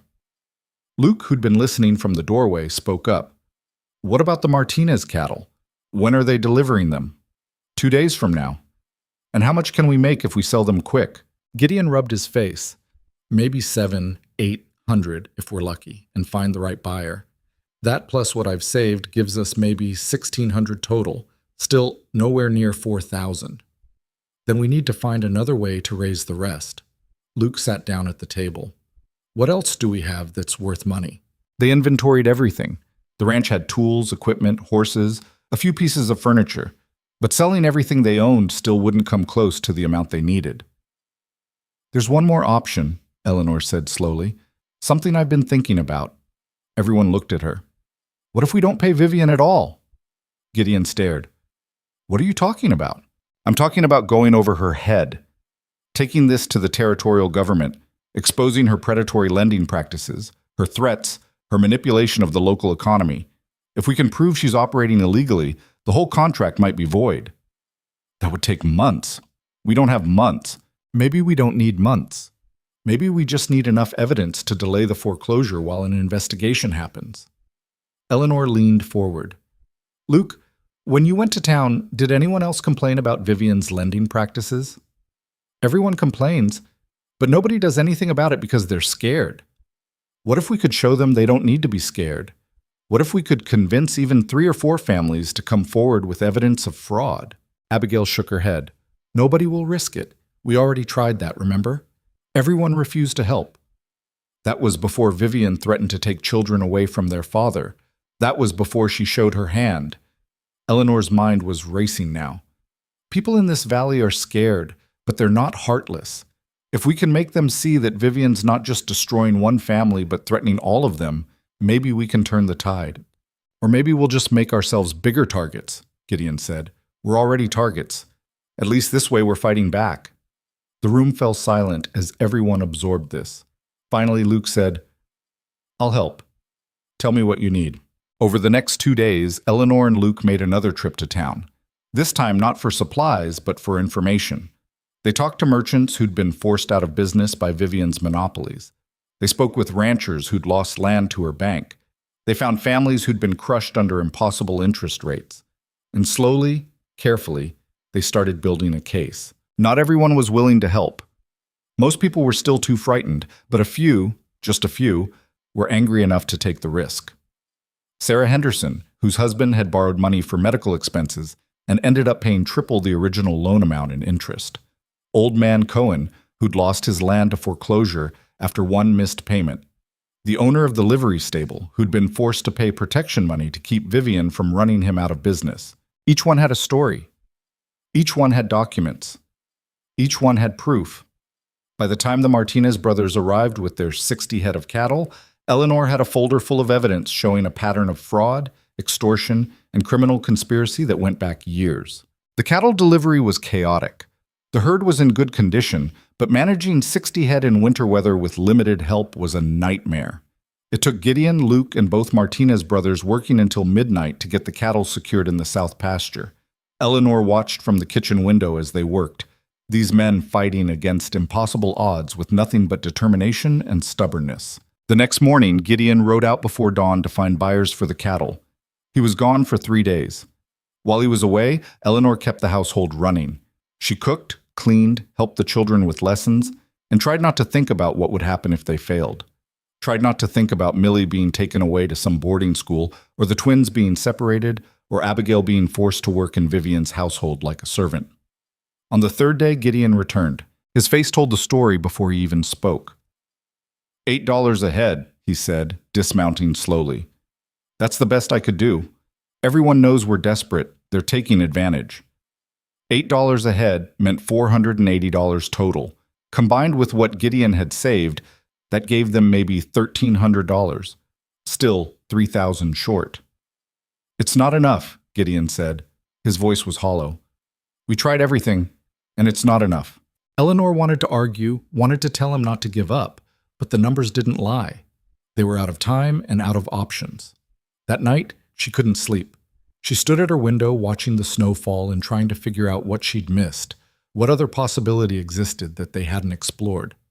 Around midnight, she heard a noise downstairs. Eleanor grabbed her shawl and crept to the kitchen. Gideon was sitting at the table in the dark, a bottle of whiskey in front of him.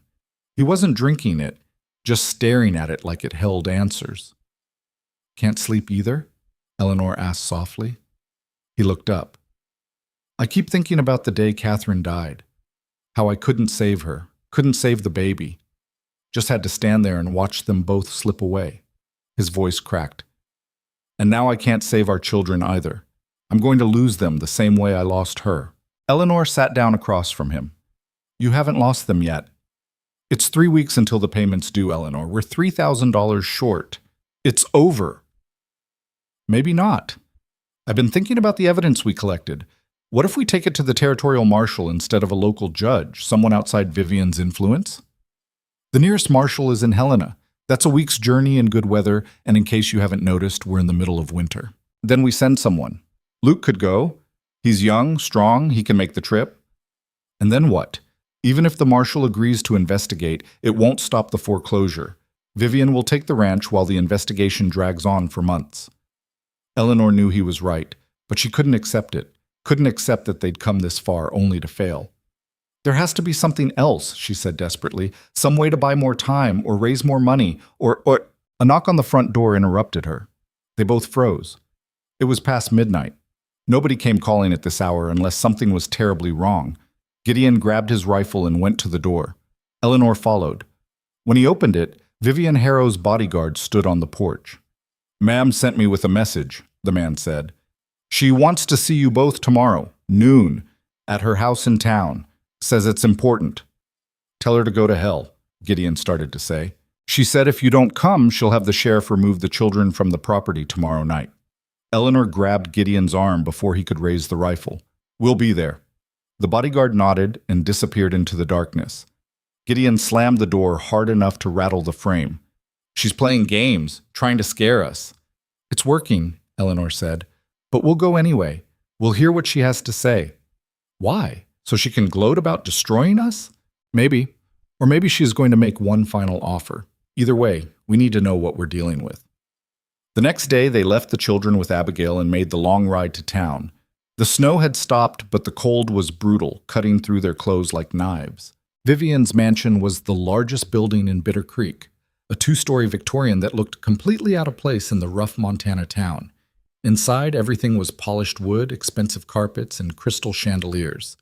A maid led them to Vivian's study. She was sitting behind an enormous desk, papers spread in front of her. When they entered, she smiled. "Thank you for coming. Please, sit." "We'll stand," Gideon said. "Suit yourself." Vivian folded her hands on the desk. "I'll be direct. I've heard about your little investigation, the evidence you've been collecting, the families you've been talking to." Eleanor's heart sank. Of course she knew. Vivian knew everything that happened in this valley. "And I'm impressed," Vivian continued. "Truly, you've been more resourceful than I expected, which is why I'm prepared to make you an offer." "We don't want anything from you," Gideon said. "Oh, I think you do. You see, if this evidence of yours makes it to the territorial government, it will be very inconvenient for me. Investigations, audits, possible criminal charges. I'd rather avoid all that unpleasantness." "Then you should have operated legally," Eleanor said. "Perhaps.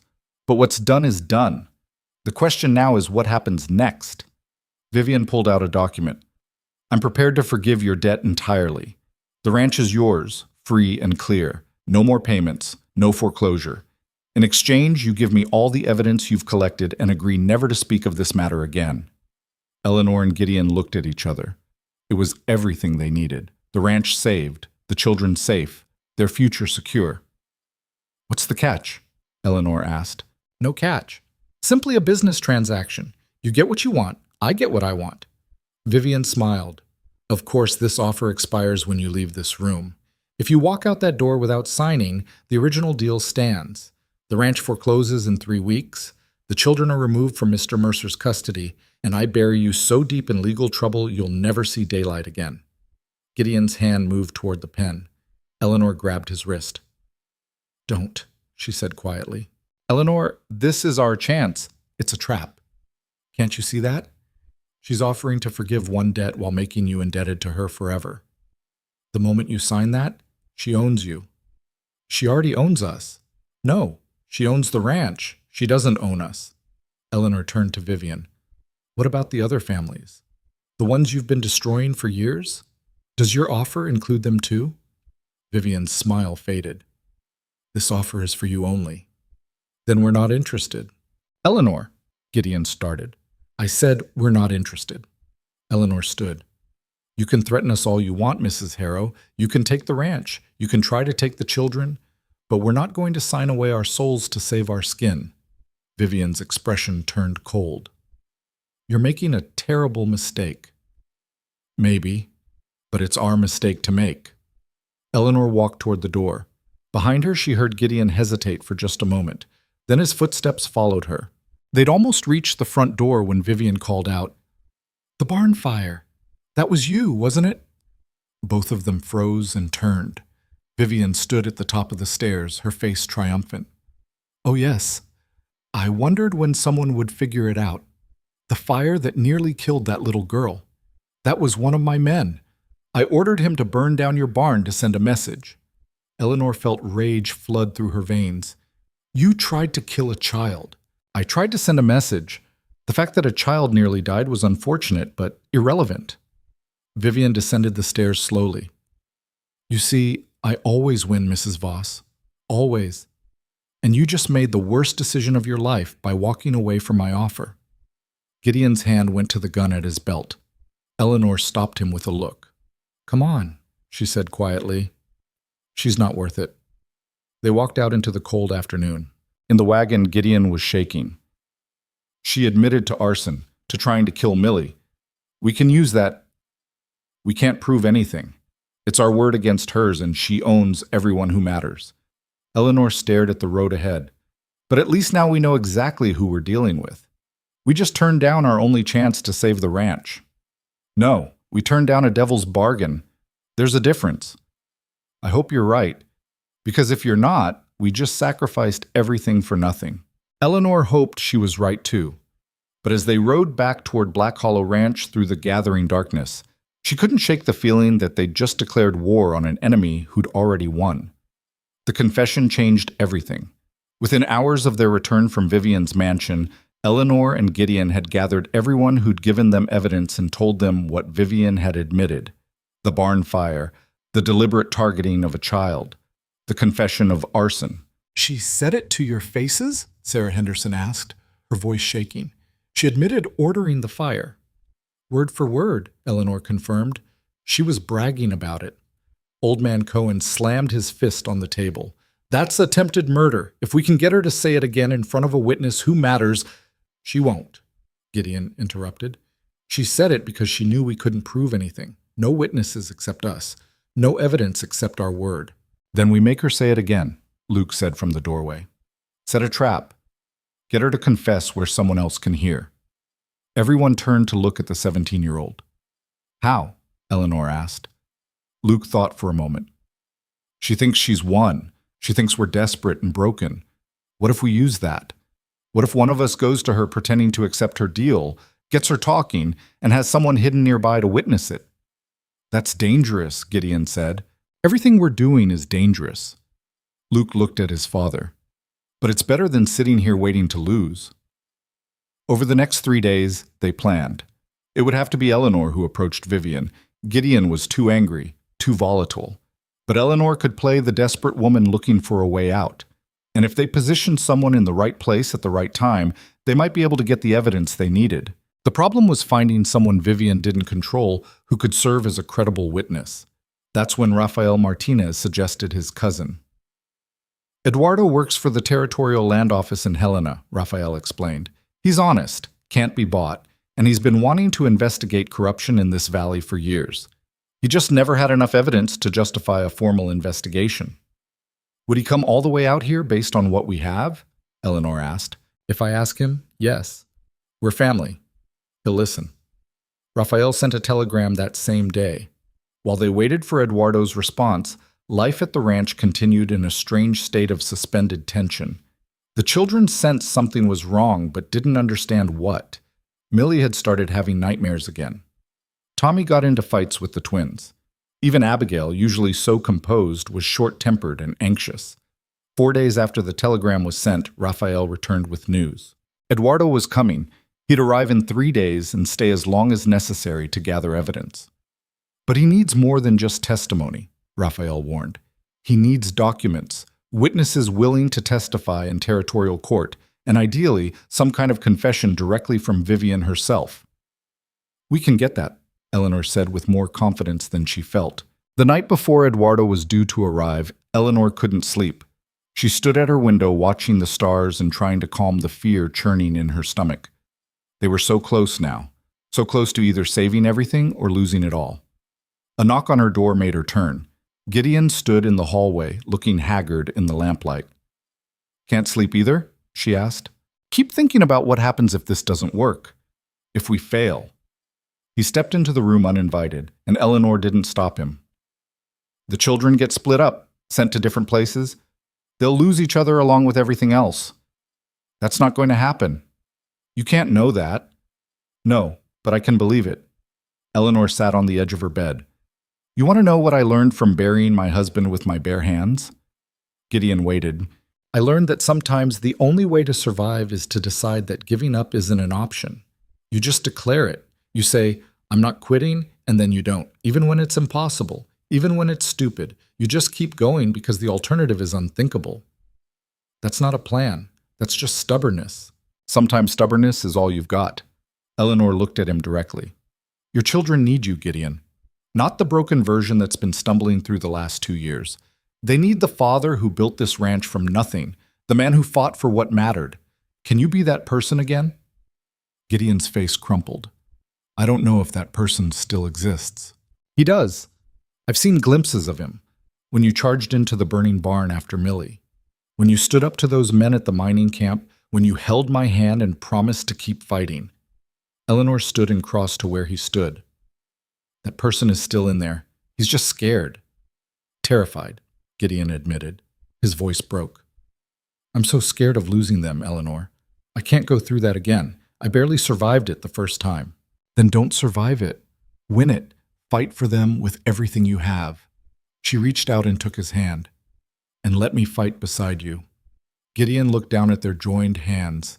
Then, slowly, he pulled her into his arms. They stood like that for a long moment, two broken people holding each other in the darkness, drawing strength from someone who understood what it meant to lose everything and keep going anyway. When Gideon finally pulled back, His eyes were wet, but his jaw was set. "All right," he said. "Let's win this." Eduardo Martinez arrived the next afternoon, a slight man in his 40s with sharp eyes and the careful manner of someone who'd spent years working in territorial bureaucracy.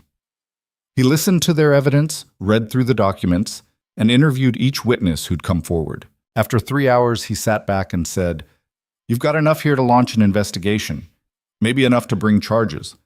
But the problem is Vivian Harrow has connections that go all the way to the territorial governor. This could take months, maybe years to resolve, and in the meantime, she'll retaliate." "What about the foreclosure?" Gideon asked. "Can you stop it? Can you—" "Not directly. The loan is a private contract between you and her bank. I can investigate whether the terms are fraudulent, but that won't stop the December deadline." Eduardo tapped the documents. "What you need is for her to either voluntarily forgive the debt or for her to confess to something so serious that it forces immediate action." "She already confessed to arson," Eleanor said. "She told us she ordered the barn fire, but she said it privately with no witnesses. That's hearsay. I need her to either say it again in front of me, or I need physical evidence linking her to the crime." Eduardo looked between them. "Can you get either of those things?" Eleanor and Gideon exchanged glances. "We can try," Eleanor said. The plan they came up with was simple, but risky. Eleanor would go to Vivian and tell her that Gideon had agreed to sign the deal, that he was desperate enough to accept her terms. She'd asked to review the paperwork one more time before committing. During that conversation, she'd try to get Vivian talking about the fire, about her methods, about anything incriminating. Eduardo would be hidden in the next room, listening. If Vivian said enough, they'd have their evidence. "She's smart," Eduardo warned. "She won't confess to anything unless she thinks she's completely safe." "Then we make her feel safe," Eleanor said. "We make her think she's won." 2 days before the foreclosure deadline, Eleanor rode into Bitter Creek alone. She wore her best dress, actually one of Catherine's old dresses that Abigail had altered to fit Eleanor's larger frame. She'd done her hair carefully, tried to look like a woman who'd accepted defeat and was looking for the best way out. At Vivian's mansion, the same maid answered the door. "I need to speak with Mrs. Harrow," Eleanor said. "Tell her Eleanor Voss is here to discuss her offer." 5 minutes later, she was shown into Vivian's study. Vivian sat behind her desk looking triumphant. "Mrs. Voss, I wondered when you'd come to your senses." "Mr. Mercer has agreed to accept your terms," Eleanor said, keeping her voice flat and defeated. "But I have some questions about the paperwork before we sign." "Of course." Vivian pulled out the documents. "Quite straightforward, really. The debt is forgiven in exchange for all evidence of misconduct being turned over to me, and your silence on all matters related to my business practices." Eleanor pretended to read through the papers while her heart hammered. In the room next door, Eduardo would be listening to every word. She needed to get Vivian talking, needed to make her comfortable enough to reveal something damning. "This clause here," Eleanor said, pointing, "about future business dealings. Does that mean Mr. Mercer can never borrow from your bank again?" "Correct. This agreement ends our business relationship permanently." "And what about the barn fire? Will this agreement protect us if someone investigates that?" Vivian's eyes narrowed slightly. "Why would anyone investigate the barn fire? Because a child was nearly killed. Because people in town have been asking questions." Eleanor kept her voice casual. "I just want to make sure signing this won't somehow implicate us in anything. You had nothing to do with the fire." "I know that, but rumors spread, and if someone official comes asking questions, I want to know we're protected." Vivian studied her for a long moment. Then she smiled. "You're worried I'll use it against you. Can you blame me?" "I suppose not." Vivian leaned back in her chair. "Very well. Let me be clear, the fire was unfortunate but necessary. I needed to send a strong message that resistance would not be tolerated. That message was received. No one in this valley will stand against me now." "You ordered it," Eleanor said. Not a question. A statement. "Of course I ordered it, just as I've ordered a dozen other incidents over the years when people needed convincing." Vivian's smile was cold. "That's how power works, Mrs. Voss. Sometimes you have to break things to show people what happens when they don't cooperate. Even if it means killing children." "The child didn't die. Though I admit, it was a closer call than intended, My man got overzealous. Vivian waved a hand dismissively. But ultimately, it worked. Your defiance crumbled, and here you are, ready to sign away your last bargaining chip. What about the others? Eleanor asked. The families you've destroyed over the years, what happens to them? They serve as examples, object lessons in what happens when you fight someone who owns everything. Vivian stood and walked to the window. This valley belongs to me, Mrs. Voss. Every ranch, every business, every family. They just don't know it yet, but they will. And you'll help me prove it by signing that document and disappearing quietly into whatever life you manage to scrape together afterward. Eleanor forced herself to stay calm, even as rage burned in her chest. She had it, everything they needed. Vivian had just confessed to arson, conspiracy, and decades of criminal extortion. The door to the next room burst open. Eduardo Martinez stepped through, followed by two territorial marshals Eleanor hadn't even known were there. Vivian Harrow, Eduardo said formally, you are under arrest for arson, attempted murder, fraud, extortion, and conspiracy. You have the right to, Vivian's face went white, then purple with rage. You set me up. You set yourself up, Eleanor said quietly. I just gave you enough rope to hang yourself. This is entrapment. Nothing I said will hold up in court. Actually, it will, Eduardo said. Confession in the presence of a territorial official carries significant legal weight, and I have two marshals who heard every word. He nodded to the marshals. Take her into custody. As they led Vivian away, she turned and spit at Eleanor. You think this changes anything? I have lawyers. I have connections. I'll be out by tomorrow, and then I'll destroy you so completely.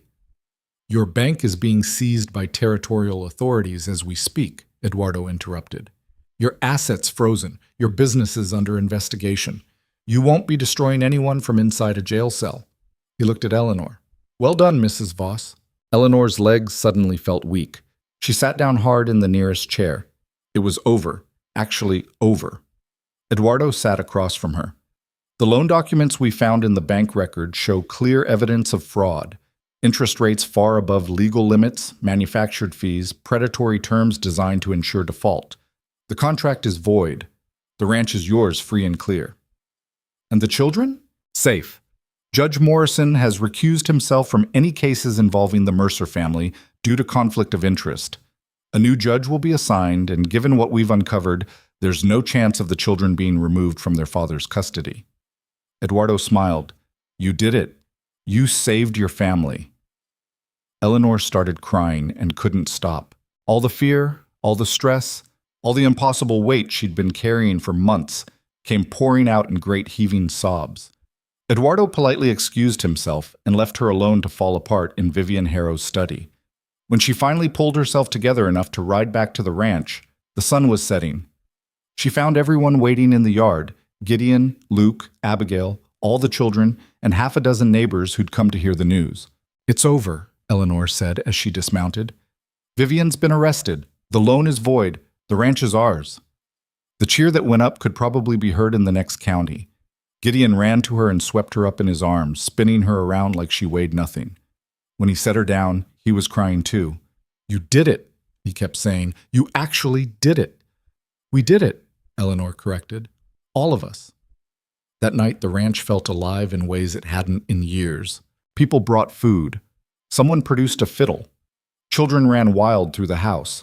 Adults who'd been enemies of Vivian Harrow for years finally felt safe enough to celebrate openly. Around midnight, as the party was winding down, Gideon found Eleanor standing on the porch, watching the stars. You should be inside celebrating, he said. I needed air. It's been a very long day. The longest. Gideon stood beside her. Eleanor, I need to tell you something. What? When you first arrived here, I thought you were just another housekeeper who'd leave inside a month. Another person who'd see how broken we were and run. He turned to look at her. But you didn't run. You fought for us when we'd given up fighting for ourselves. You saved my children, saved the ranch, saved me. I didn't. Yes, you did. And I don't know how to repay that. I don't know how to thank you for giving me my life back. Eleanor's throat tightened. You don't need to thank me. Yes, I do. And I need to ask you something. Gideon took her hand. I know it's too soon. I know you probably need time to figure out what comes next, but I can't let you leave without at least asking. Asking what? Marry me. Eleanor's heart stopped. I know I'm not much of a catch, Gideon continued quickly. I'm broken. I'm difficult. I come with 7 children and a ranch that nearly bankrupted us. But I love you, Eleanor. Somewhere between watching you throw scalding coffee at a criminal and seeing you stare down the most powerful woman in the territory without flinching, I fell completely in love with you. Gideon? You don't have to answer now. Take time. Think about it. But I needed you to know that you're not just the housekeeper to me. You haven't been for a long time. Eleanor looked at this man who'd been so lost when she arrived and who was now standing in front of her offering everything he had. I don't need time, she said quietly. Gideon's face fell. I understand. It's too fast. I shouldn't have. I don't need time because my answer is yes. He stared at her. What? I said yes. Eleanor felt tears starting again.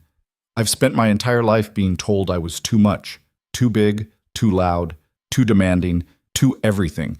And then I came here and you made me feel like maybe I wasn't too much. Maybe I was exactly enough. You're more than enough. You're everything. He kissed her then, right there on the porch under the Montana stars.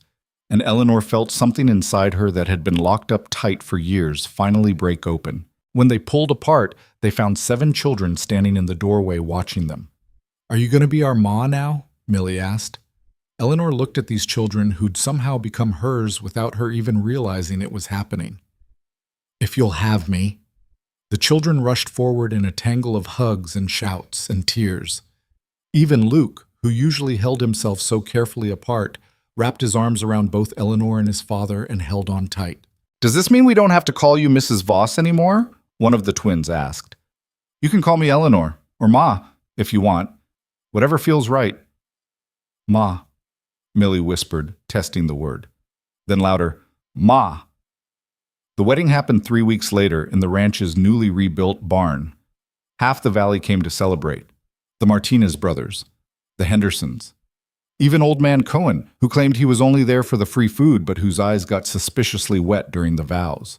Eleanor wore a new dress, the first one she'd ever owned that was actually made to fit her body instead of being altered from someone else's cast-offs.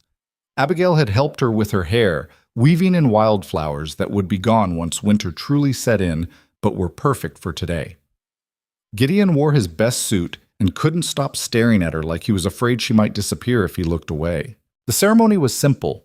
No fancy words, no pretense. Just 2 people who'd found each other in the wreckage of their separate tragedies and decided to build something new together. Do you, Eleanor Voss, take this man? I do, Eleanor said before the minister could finish.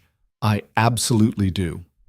Gideon laughed, a real laugh, full and genuine, and Eleanor realized it was the first time she'd ever heard that sound from him. When the minister pronounced them married, the barn erupted in cheers. The celebration lasted until dawn. There was food, music, dancing, and joy in quantities the ranch hadn't seen in years. At one point, Eleanor found herself dancing with Luke, who was surprisingly graceful for such a serious young man. Thank you, he said quietly as they moved through the steps. For what? For showing up that day with your carpetbag and your skillet and refusing to leave. For fighting when the rest of us had stopped believing fighting mattered. He looked at her with his father's pale blue eyes. Ma would have liked you, not because you're like her, you're not, but because you saved her family when she couldn't. Eleanor's throat closed up. She raised good children. That's her legacy, not mine. But you kept us together. That's yours. After the wedding, life settled into a new rhythm. Eleanor officially became Eleanor Mercer, though the children still sometimes slipped and called her by her old name, and she never corrected them. The ranch began to recover under Gideon's renewed energy and Eleanor's practical management. They weren't rich, never would be, but they were stable. Vivian Harrow was tried and convicted on multiple charges. Her bank was dissolved, her assets seized and redistributed to pay back victims of her fraud. She ended up serving 15 years in territorial prison and died there of pneumonia, alone and forgotten. The families she'd terrorized slowly rebuilt their lives. Some succeeded, some didn't. But at least they had the chance to try. As for the Mercer family, they grew and changed like all families do. Luke eventually took over managing the ranch operations full-time and turned out to be twice the cattleman his father had ever been. He married Sarah Henderson's daughter and brought her home to Black Hollow. Abigail opened a boarding house in town, a proper one, run by women for women, where no one was ever turned away for lack of funds or turned out for inability to pay. The twins grew into their teens, still fighting constantly, but with fierce loyalty to each other and everyone they considered family. The younger children thrived under Eleanor's care, growing strong and confident and learning that family wasn't about blood. It was about who showed up and stayed when things got hard. And Millie, the little girl who'd stopped talking after losing her mother, became the ranch's biggest storyteller. She'd stand on the porch and tell elaborate tales to anyone who'd listen, her voice carrying across the valley like music. Gideon and Eleanor had 10 more years together before he died quietly in his sleep at 62. It wasn't enough time, could never have been enough, but Eleanor held on to those years like treasure. After he was gone, she stayed at Black Hollow Ranch. The children, all grown now with families of their own, wanted her to come live with them in town where life would be easier. But Eleanor refused.